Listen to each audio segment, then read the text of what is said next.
parole, Seigneur, éveille nos esprits. Alléluia, Alléluia, Alléluia, Alléluia.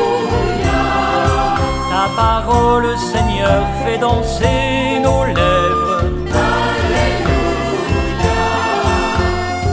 Alléluia, Alléluia, Alléluia. Ta parole, Seigneur, vient changer nos cœurs.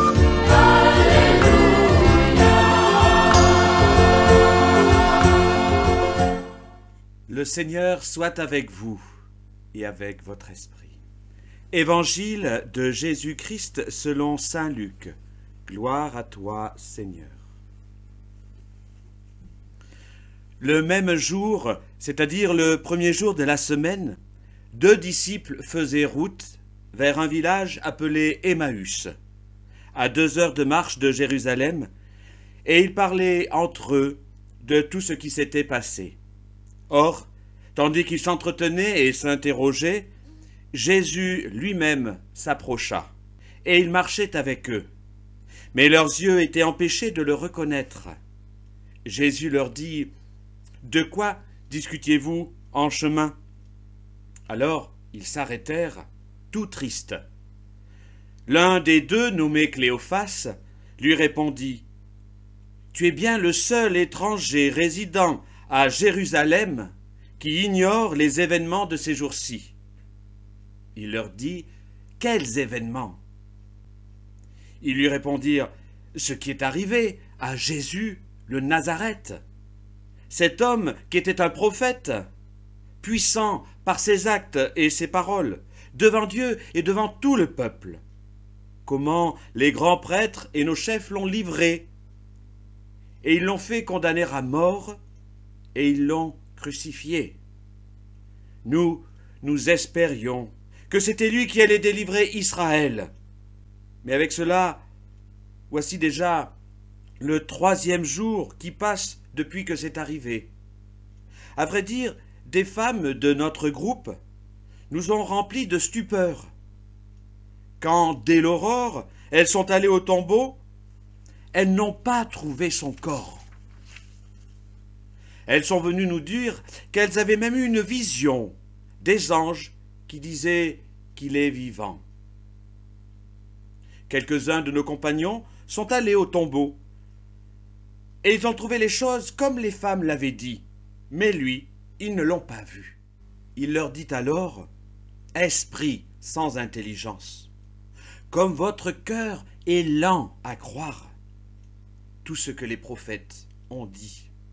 Ne fallait-il pas que le Christ souffrit cela pour entrer dans sa gloire ?» Et partant de Moïse et de tous les prophètes, il leur interpréta dans toute l'Écriture ce qui le concernait. Quand ils approchèrent du village où ils se rendaient, Jésus fit semblant d'aller plus loin. Mais ils s'efforcèrent de le retenir. « Reste avec nous, car le soir approche et déjà le jour baisse. » Il entra donc pour rester avec eux. Quand il fut à table avec eux, ayant pris le pain, il prononça la bénédiction, et l'ayant rompu, il le leur donna. Alors leurs yeux s'ouvrirent et ils le reconnurent, mais il disparut à leur regard. Ils se dirent l'un à l'autre, « Notre cœur n'était-il pas brûlant en nous, tandis qu'il nous parlait sur la route et nous ouvrait les Écritures ?» À l'instant même, ils se levèrent et retournèrent à Jérusalem. Ils y trouvèrent réunis les 11 apôtres et leurs compagnons qui leur dirent « Le Seigneur est réellement ressuscité. Il est apparu à Simon-Pierre. » À leur tour, ils racontaient ce qui s'était passé sur la route et comment le Seigneur s'était fait reconnaître par eux à la fraction du pain. Acclamons la parole de Dieu. Louange à toi, Seigneur Jésus.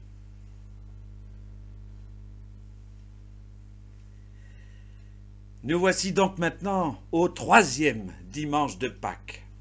Ce dimanche de Pâques, avec cet évangile des pèlerins d'Emmaüs. Emmaüs, un village qui n'existe pas. On ne sait pas où il est, ce village. Il y en a tellement autour de Jérusalem, à 2 heures de marche. Et ces gens, ces 2 hommes qui tournent le dos à Jérusalem, qui sont complètement dépités, comme beaucoup d'entre nous aujourd'hui peuvent l'être avec les événements que nous vivons. Et ils sont là, désespérés, désappointés. Ils parlent comme nous parlons de cette fameuse pandémie. Eux, ils parlent de cet événement. Jésus a été évincé. Et voilà Tipa qui rencontre quelqu'un sur le chemin, qu'ils ne reconnaissent pas. Ils l'appellent d'ailleurs « Tu es le seul étranger ». Il est étrange, étranger.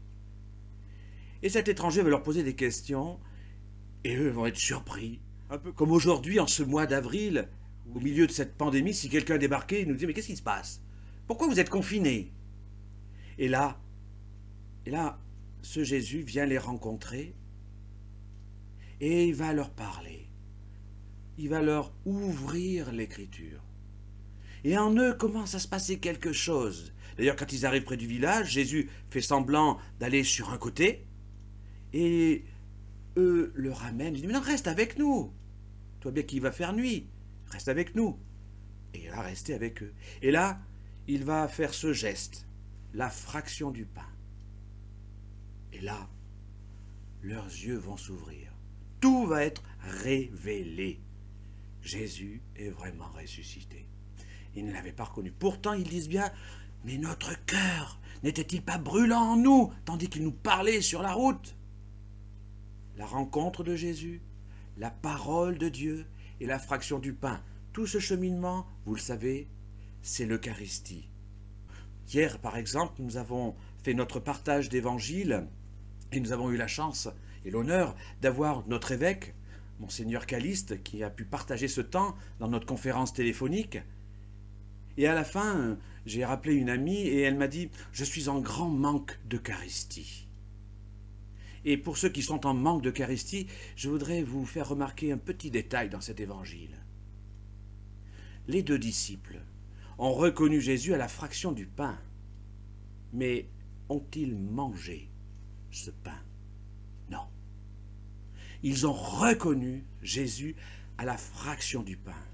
Ils n'ont pas pris le temps de manger ce pain qui est son corps. Ils sont retournés à Jérusalem pour dire « Il est vivant ». L'essentiel, ce n'est pas dans ce pain, mais c'est dans le geste, dans la fraction du pain. Alors, frères et sœurs, si vous regardez à la télé ou par autre moyen, l'Eucharistie, c'est le signe qui nous est donné, qui nous remet en route. Alors, frères et sœurs, en ce 3e dimanche de Pâques, eh bien, oui, nous pouvons repenser à notre rapport à l'Eucharistie, à notre rapport à la parole, à la rencontre. Nous pouvons rencontrer Jésus. Nous pouvons le rencontrer dans sa parole et dans ce geste de la fraction du pain. Nous sommes empêchés de recevoir son corps en nous, mais nous pouvons le retrouver peut-être encore plus grandement dans sa parole et dans ce geste que l'on peut voir. Bon dimanche à vous, bon temps de Pâques qui continue. À bientôt.